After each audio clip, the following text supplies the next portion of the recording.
ባለፈው ትምህርታችን 6 መሰረታዊ የሚባሉ ሐሳቦችን አንስተን በዝርዝር ተነጋግረንባቸዋል። እነዛን ለማስታወስ ያህል ዛሬ ላይ ማተኮር እንዳለብሽ፣ ስለወደፊት ልትጠይቂው እንደሚገባ፣ የፍቅር ህይወት የሚባሉን ሐሳብ ሲሆን ልጁን መውደድሽን እርግጠኛ መሆን እንዳለብሽ፣ ጓደኞቹን መተዋወቅ ለብዙ ነገር ጠቃሚ እንደሆነ፣ ጠንከር ያሉ አለመግባባቶችን በስልክ ለመፍታት መሞከር እንደሌለባችሁ፣ ከመነሻው ወይም ደግሞ ከመጀመሪያው ጀምረሽ ራስሽን መሆን መቻልሽ በሂደት በጣም ብዙ ነገሮች እንደሚያቀልልሽ ተመልክተናል። እነዚህ ናቸው 6ቱ ነገሮች። ስለዚህ በዛሬው ትምህርታችን ከዚህ የቀጠሉ ሐሳቦችን እንመለከታለን።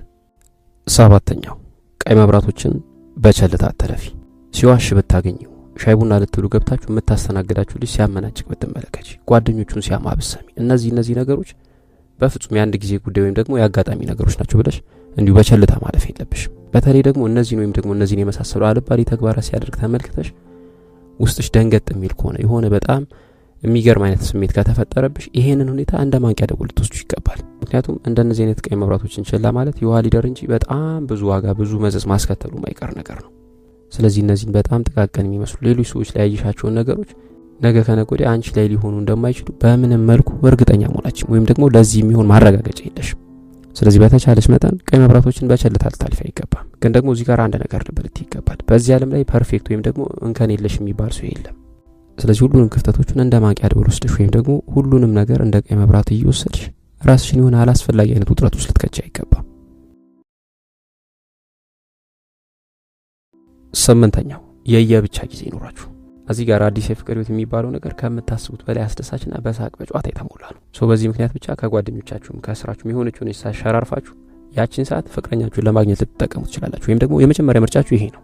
እዚህ ጋር ሁልጊዜም አብሮ ለመሆን መፈላለጋችሁ መነፋፈቃችሁና በጣም አሪፍ ነገር ነው። ግን ደግሞ ሁልጊዜም አብሮ መሆን ፍቅራችሁን በሂደት አደጋ ውስጥ ሊከት የሚችል ነገር እንደሆነ ሊረሳ አይገባም። ስለዚህ የራሳችሁን ጊዜ ራሳችሁን የምታዳምጡበት፣ ብቻችሁን የምትሆኑበት፣ የራሳችሁን ማህበራዊ የምታሳልጡበት የራሳችሁ በቂ ጊዜ ሊኖራችሁ ይገባል። 9ኛው ነገሮችን ቀለል አድርገሽ ተመልከቺ። ነገሮችን ቀለል ማድረግ ማለት ቀላል መሆን ማለት አይደለም። ስለዚህ ነገሮችን ቀለል አድርገሽ ለማየት በፍጹም አትፍሪ። የሆነ የማታካብጅ አይነት ሰው መሆንሽ ደስተኛ የፍቅር ህይወት እንዲኖራችሁ የሚረዳ በጣም ቁልፍ ነገር ስለሆነ ማለት ነው። ከዚህ በተጨማሪ አብራችሁ ባላችሁባቸው ጊዜያት መስመር ያላለፉ ተረቦች መተራረብ ችግር የለውም። መኮራኮር፣ መላፋት ምናምን እነዚህ ነገሮች በጣም ትንንሽ የሚመስሉ በጣም ተራ የሚመስሉ ግን ደግሞ የፍቅር ህይወታችሁ ውስጥ ትልቅ ልዩነት መፍጠር የሚችሉ ነገሮች ናቸው። ስለዚህ በተቻለሽ መጠን ነገሮችን ቀለል አድርገሽ በመመልከት የፍቅር አጋርሽን ልብ ማሸነፍ ትችያለሽ። ወንዶች የማዳመጥ ችግር እንዳለባቸው በብዛት ሲነገር በብዛት ሲወራ ሰምተሽ ሊሆን ይችላል። ይሄ ችግር ግን የወንዶች ብቻ አይደለም። እውነት ለመናገር ሴቶችን ማውራት ይወዳሉ። ስለዚህ ከብዙሃኑ ተለይተሽ በሚገባ የምታዳምጪው ጊዜ ሰተሽ የምትሰሚው አይነት ሰው ስትሆኚ ያኔ ሁለት ነገሮች ይሰሙታል። የመጀመሪያው ለየት ያልሽ ሴት እንደሆንሽ እንዲያስብ ታደርጋለሽ። ሁለተኛው ደግሞ አቋሙና ምን እንደሚያስብ ሐሳቡ ምናምን በሚገባ መረዳት ትችላለሽ። ስለዚህ በእነዚህ ምክንያቶች ልታዳምጪ ይገባል ማለት ነው። 11ኛው ተቀበዩ። የፍቅር አጋርሽ ሁሉ ነገሩ አሪፍ ሆኖ በየትኛው መስፈርት ስትመለከች በጣም አሪፍ የሚባል ልጅ ሆኖ ምናልባት አለባበሱ እንደምትፈልጊው ባይሆን ወይም ደግሞ እንደሆኑ ሰዎች እንዲሆንልሽ ፈልገሽ ያንን መሆን ባይችል ወይም ደግሞ ያንን ማድረግ ባይፈልግ በዚህ ብዙ ጫና አታርጊበት። ለመሰለሽ ይንምልሽ እንደነዚህ ነገሮች በብዛት ካስተዳደግና ከሆነ ከልጅነት ጊዜ እውነታ ጋር የሚተሳሰሩ ነገሮች ናቸው። ስለዚህ በተቻለሽ መጠን በእነዚህ ጉዳዮች ላይ ልጁን ባታጨናንቂውና ራሱን ሆኖ እንዲቀጥል ብታደርጊውና አንቺም ከነማንነቱ ብትቀበዩ በጣም የተሻለ በጣም ደስተኛ የሚባል የፍቅር ህይወት መመስረት ትችላላችሁ ማለት ነው። 12ኛው ወዘኝለት። ስላለፉ ጥፋቶችና ውድቀቶች በተደጋጋሚ እያነሳሽ አትውቀሹ። የዚህ አይነት ሞመንትስም ካሉ እነዛ ነገሮች በጭራሽ አታስታውሹ። ምናልባት ይሄን ነገር የምታደርጊው ለክፋት ሊሆን ይችላል። እሱን ለማንቃት እሱን ለማነሳሳት ብለሽ ያደረግሻቸው ነገሮች ሊሆኑ ይችላሉ።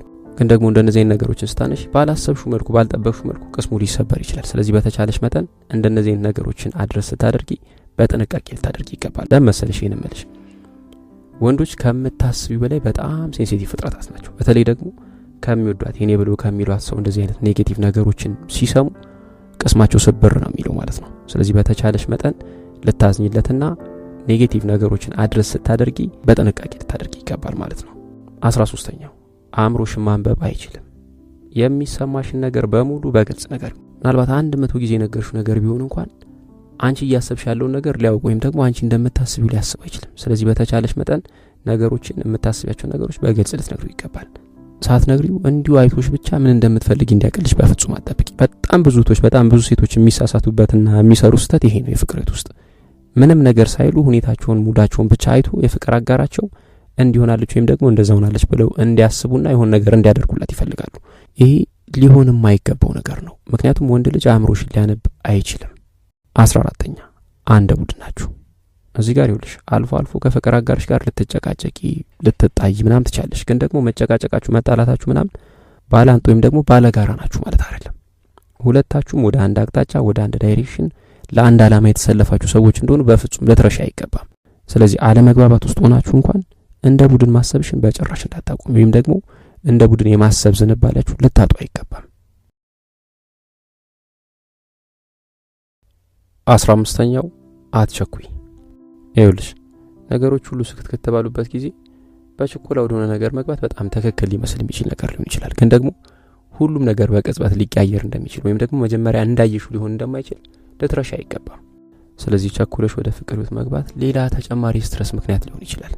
የፍቅር ውስጥ ብትሆኝ እንኳን ወይም ደግሞ የጀመርሽ ፍቅር ቢኖርሽ እንኳን እርስ በርስ ለመተዋወቅ በቂ ጊዜ ልትወስጂ ይገባል። 16ኛው ራስሽ ላይ አተኩሪ። የፍቅር ውስጥ ቅድሚያ የምትሰጪው ነገር መሆኑ ምንም ችግር የለውም። ግን ደግሞ የፍቅር ውስጥሽ ብቸኛ ቅድሚያ የሚሰጠው ነገር ሊሆን አይገባም።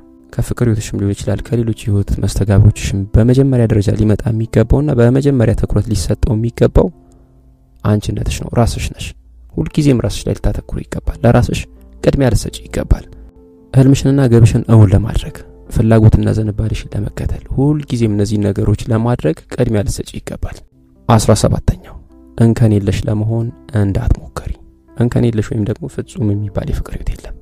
የትኛውም አይነት የፍቅር ህይወት ምንም ያህል ያማረ ምንም ያህል የተዋበ ምንም ያህል ኩልል ብሎ የሚፈስ የሚሄድ አይነት ነገር መስሎ ቢታይ እንኳን ጠጋ ብለሽ ስትመለከቺ ጥንዶች መሃል አንዳንድ የሚያጋጯቸው የማያግባባቸው ነገሮች ይኖራሉ። በእርግጠኝነትም ደግሞ አሉ እነዚህ ነገሮች። ስለዚህ ሁሉም ነገር ሰላም እንደሆነ ለማሳየት ብለሽ አለመግባባቶችን ችላ ማለት ወይም ደግሞ አለመግባባቶችን መሸሽ አይተሽ እንዳላይሽ ማለፍ የለብሽም። የማያግባቧችሁ የማትስማሙባቸው ነገሮች ካሉ እነዛን ነገሮች ወደ ጠረጴዛ አምጥተሽ ልትነጋገሩ ልትወያዩባቸው ይገባል። 18ኛው እመኙ። የፍቅር ህይወት ያለ መተማመን የትም ሊደርስ የማይችል ነገር ነው። እዚህ ጋር የፍቅር አጋርን ማመን ቀላል ነው እያልኩሽ አይደለም። በየጊዜው የሆነ ቅናት የሚፈጥሩ ነገሮች ሊመጡ ሊያጋጥሙ ይችላሉ። ግን ደግሞ እነዚህ ነገሮች እያሉ እንኳን የፍቅር አጋርሽን ማመን መቻል የፍቅር ህይወታችሁ ሳይናወጥ እንዲቀጥል ሊያደርግ የሚችል ነገር ነው። እነዚህ ጥርጣሬ የሚፈጥሩ የሚያስቀኑ ነገሮች በየሆነ ጊዜ ሀብል ሊያደርጉ ይችላሉ ተባብለናል። ከነዚህ ነገሮች መፈጠር በላይ ግን የፍቅር ህይወታችሁን አደጋ ላይ ሊጥል የሚችለው የፍቅር አጋርሽን አለማመን ነው። ስለዚህ በተቻለሽ መጠን ልታምኚውና የፍቅር ህይወታችሁን ልታድኝ ይገባል ማለት ነው። ሳታምኚው ታምኖልሽ ከሚኖር አምነሹ እምነትሽን አጉድሎ ብታገኙ ነው የተሻለ የሚሆነው። ወይም ደግሞ ደሙ ከዛ በኋላ እሱ ላይ ነው የሚሆነው፣ እዳው እሱ ላይ ነው የሚሆነው ማለት ነው። ስለዚህ በተቻለሽ መጠን የፍቅር አጋርሽን ልታምኚው ይገባል። ስለዚህ እነዚህ ነገሮች በጣም ዋነኞቹ ናቸው። የፍቅር ህይወትን አሳምሮ አጽንቶ በጣም ደስ የሚል በጣም አይዲያል የሆነ የፍቅር ህይወት ለመኖር የሚረዱ በጣም መሰረታዊ ነገሮች ናቸው። ከነዚህ ነገሮች በተጨማሪ ደግሞ አድንቂው። የፍቅር አጋርሽ ለሚያደርጋቸው በጣም ጥቃቅን ነገሮች ሳይቀር አድንቂው። ይሄን አድንቂው ስልሽ ሲጋር በእግር ለተደረጉ ነገሮች በሙሉ ወዲያው አድናቆት ምናምን እንደዚህ አይነት ነገሩ ትንሽ ማስመሰል ወይም ድራማ የሚመስል ነገር ይኖራል። ግን ደግሞ ጠቅለል ባለ መልኩ ለሚያደርጋቸው ነገሮች አድናቆትሽን ልታሳዩ ይገባል። ስለወደፊት አወያዩ። ይሄን ነገር ብዙ ጊዜ በብዙ ቪዲዮቻችን ላይ ተነጋግረናል ብዬ አስባለሁ። ስለወደፊት ስለሚመጡ ስለ ፊውቸራችሁ በሚገባ ልትነጋገሩና ክሊር የሆነ ፊውቸር ሊኖራችሁ ይገባል። ልዩነቶቻችሁን ተቀበሉ። ሁሉ ነገር ላይ ተመሳሳይ ልትሆኑ ስለማይችሉ አንዳንድ ልዩነቶችን ወይም ደግሞ አንዳንድ የማትስማሙባቸው የማትመሳሰሉባቸው ነገሮች መቀበል መቻል ይኖርብሻል። እሱም እንደዛ ሊያደርግ ይገባል። እሱ መጀመሪያ እንዲቀበላቸው እነዛን ነገሮች አንቺ ልዩነቶቻችሁን በመቀበል ልታሳዩ ወይም ደግሞ ሞዴል ልትሆኚ ይገባል። ነገሮችን ከልክ በላይ አትመራመሪባቸው። አንዳንድ የማይገቡሽ ነገሮች ሊኖሩ ይችላሉ። ግልጽ ያልሆኑልሽ ነገሮች ሊኖሩ ይችላሉ። እነዛን ነገሮች በጣም ጠልቀሽ ወደ ምርምር ወደማይሆን አይነት ነገር ልትገቢ አይገባም። አንደኛ ለራስሽም ለጤንነትሽ ጥሩ አይደለም። ሁለተኛም ምናልባት ያልሆነ አይነት ድምዳሜ ላይ ልደርሽ ትችያለሽ። ስለዚህ በተቻለሽ መጠን ነገሮችን ከልክ በላይ መመራመር አይኖርብሽም። ከሌሎች ወንዶች ጋር አታወዳድሪው። ይሄ ወንዶች በጣም ነርቫቸው ከሚነካባቸው ምክንያቶች አንዱና ዋነኛው ይሄ ነው። ከሌሎች ወንዶች ጋር ስታወዳድሩ ሲመለከት ነው። በጭራሽ የፍቅር አጋርሽን ከሌሎች በዙሪያሽ ካሉ ወንዶች ጋር እንዳታወዳድሪው።